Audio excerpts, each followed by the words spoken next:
Today's video is on polynomials, adding, subtracting, classifying, and writing in standard form. Let's first define what a polynomial is. It is an expression with many terms. Some examples include, you could see you have like a 3x squared minus a 4xy plus 1. Here you have term here, here, and here.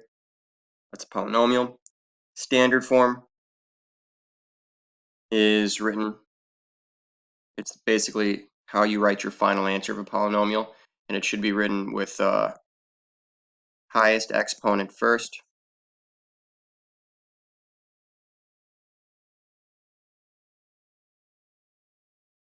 and it's also in alphabetical order.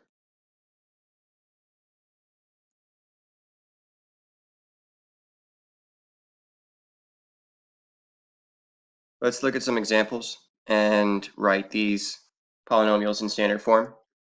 Number 1, we have a 2x squared. Since that has the highest exponent, that comes first.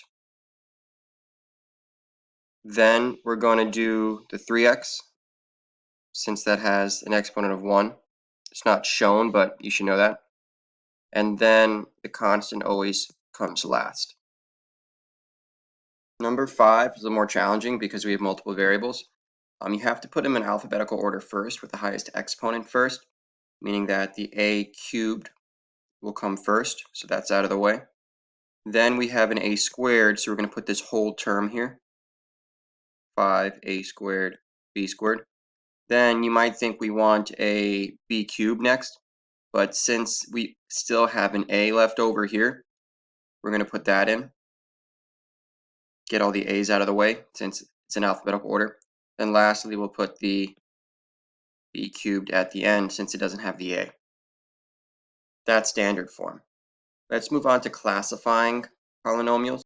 Before we classify, we do need to know what the word degree means. Degree is the highest exponent in your expression. So for example, when we did number 5, your degree would have been 3 because that was the highest exponent. If you have a degree of 0, that means there is no variable. Then you are what's called a constant function. If you have a degree 1, so your highest exponent's 1, then you're linear. If your degree is 2, your highest exponent is 2, then you are called quadratic. Degree of 3 is called cubic. And degree 4 is called quartic. Number of terms you can be defined by as well. Terms is how many pieces. So for example, this has 1 piece, this has 3 pieces. That's how many terms you have separated by the plus or minus sign. If you have 1 term, you're called a monomial. You have 2 terms, that's a binomial.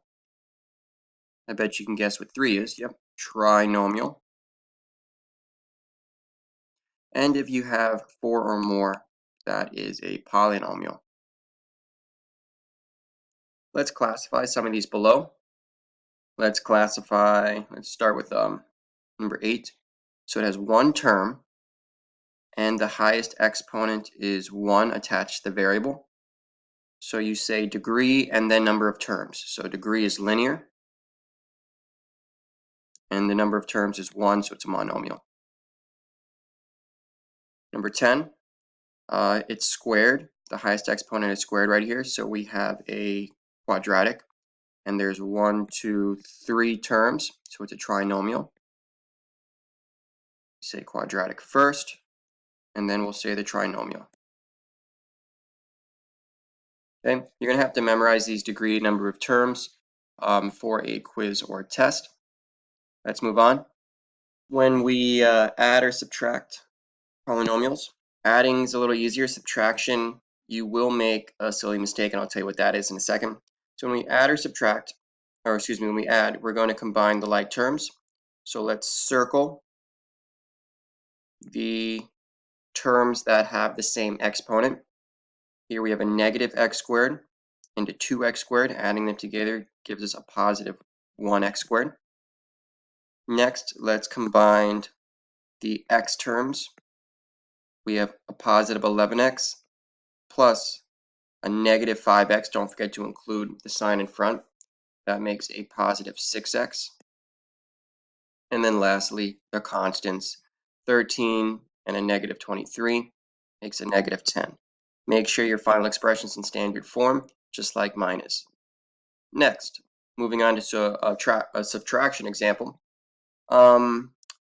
Here is what you must do first. When we have this subtraction, you're going to have to distribute that subtraction to everything on the right side of the subtraction symbol. So it's like we're distributing a negative 1. Doing that will turn your expression looking like this. Negative 1 times 7x is a negative 7x. So basically the parentheses are going away now. Negative 1 times 3x is a negative 3x squared. So you're switching all of these signs to look like that. The reason why we're doing that is so you don't make that mistake of like a keep change or subtracting a negative and making a silly algebra mistake. Let's combine like terms now. 4x squared and a minus 3x squared is a positive 1x squared. Now let's combine the x's. We have a 5x and a negative 7x. Makes a negative 2x. And then lastly, there is no other constant to combine the negative 1 with.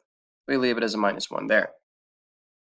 Write what questions you have so far on adding and subtracting polynomials. I'm going to do just a couple examples here, and you're going to try one as well. Let's do number 16. Here, it's an addition. Let's combine the x's first, since that becomes before y in standard form. 9x and 3x makes 12x. Negative 5y and a 2y makes a negative 3y. So be careful with your adding and subtracting. And then we just have a negative 7 as the constant. One more I want to try before I give one to you to do is number 21. Here we have a 4c and subtracting a 4c, but before we do that, let's distribute like I told you to do before. This negative 1 over here, 4c minus 11, negative 1 times 4c, and then a negative 1 times an 11. Whenever you see subtraction, do that distribution first. Now let's combine like terms, 4c and a minus 4c. They cross each other off. That's it. No more c's. Don't put a 0c. Doesn't look right. Then we have a negative 11 and another negative 11 make a negative 22. And that constant monomial is your final answer. Last one I want you to try to do is try number 22. See what you get, and we'll check it over in class. Have a great night, guys. See everyone next time.